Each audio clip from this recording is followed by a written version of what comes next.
At a lavish billionaire's gala, a young black janitor was humiliated in front of the elite, mocked, belittled, and treated like she didn't belong.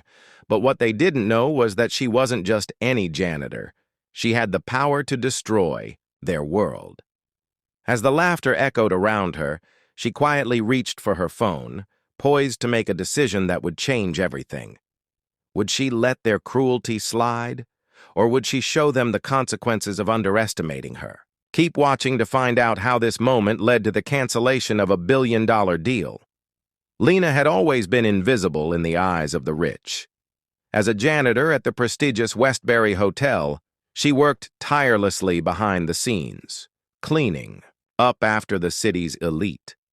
Her life was routine, sweeping, mopping, and dusting the glittering halls where the most powerful people in the world came to show off their wealth. They never noticed her, never cared. But Lena didn't mind. She had her own quiet dignity, keeping to herself, getting by. But as the Westbury prepared for one of the most extravagant galas of the year, something felt different. The whispers in the hallway were louder. The laughter at the banquet table felt sharper. Lena could feel it, a strange shift in the air. She had been assigned to clean the grand ballroom, the one room that made her heart race every time she entered. It was the heart of the hotel, where the city's most powerful families celebrated their riches. That night, it would host one of the wealthiest families in the country, the Carsons. The Carsons were known for their sharp business acumen and even sharper attitudes. They were untouchable. Everyone said so. Lena had heard rumors, but she never thought much of them. She kept her head down and did her job. But tonight, she couldn't shake the feeling that something bigger was about to happen. The people in that room, especially the ones who didn't look like her, were about to find out just how much power she really had. As the night wore on, the noise from the ballroom grew louder, and Lena's grip on the mop tightened. The laughter and chatter of the guests rang in her ears like an orchestra of arrogance, each voice growing sharper as she scrubbed the marble floors beneath their polished shoes. She had been assigned to the restroom, a task that kept her out of sight, out of mind, where she could avoid the glances and the whispers. But tonight was different. Lena couldn't shake the feeling that she was being watched. Every now and then, she'd glance up, and there, standing in the doorway, was a young man from the Carson family. His expensive suit gleamed under the chandelier light as he eyed her with a smirk.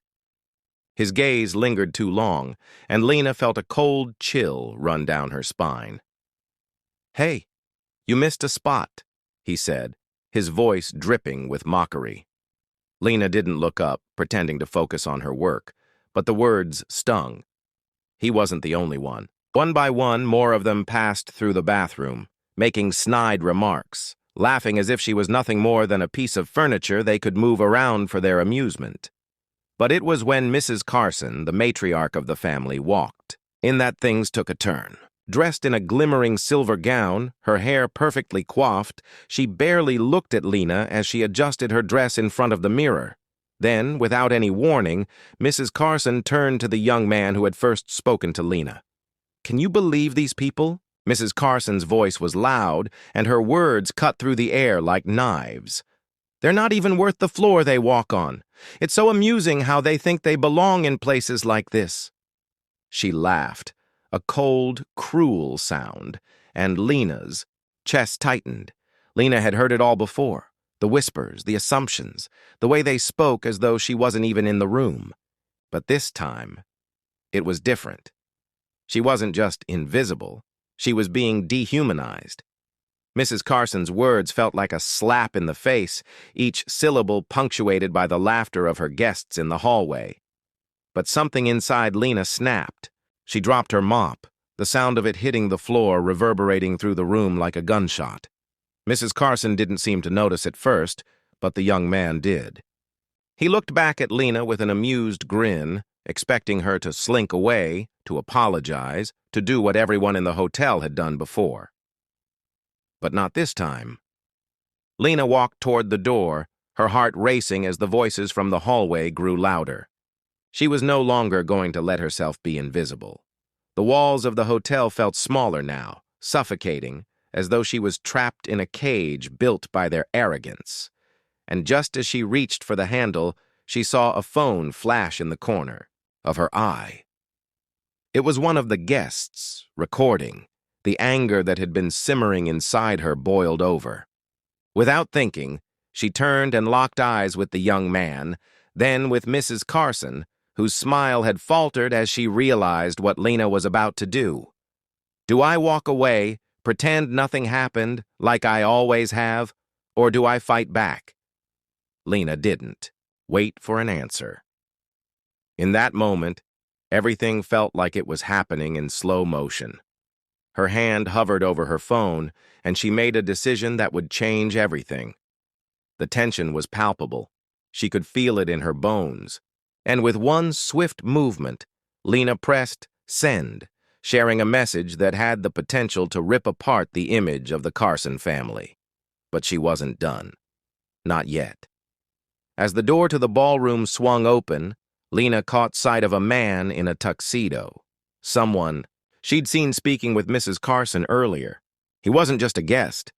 He was a potential business partner, someone who could change her life forever. And he was about to see what had just happened. Would Lena's decision be her victory? Or would it mark the beginning of something much bigger than anyone could have predicted? The phone call came moments after Lena pressed send.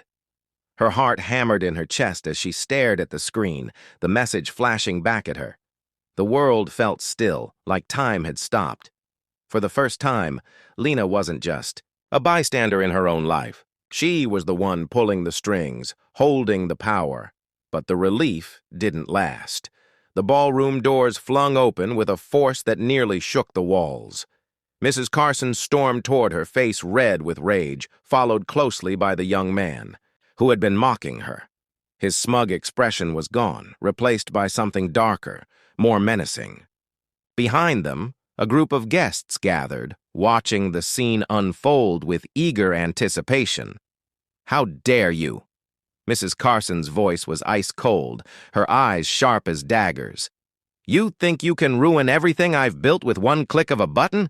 You think I won't destroy you for this?" Lena stood her ground, though every part of her wanted to shrink away, to run, to pretend this was all just a bad dream. But this wasn't a dream. This was reality, and reality was coming at her fast. "You're just a janitor," the young man spat, his words dripping with venom. "Who do you think you are, messing with our lives like this?" The crowd murmured, some with amusement, others with discomfort, but none of them stepped in. They were watching the spectacle, waiting for Lena to apologize, to admit her place. They expected her to crumble.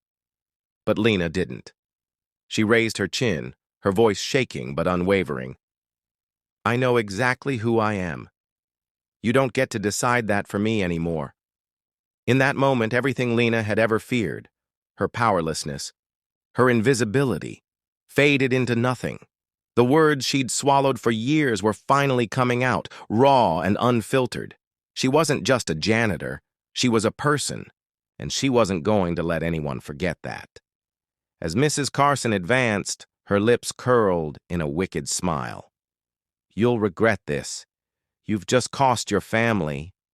But before she could say another word, a voice cut through the tension like a blade. "Actually, it's your family who should be worried."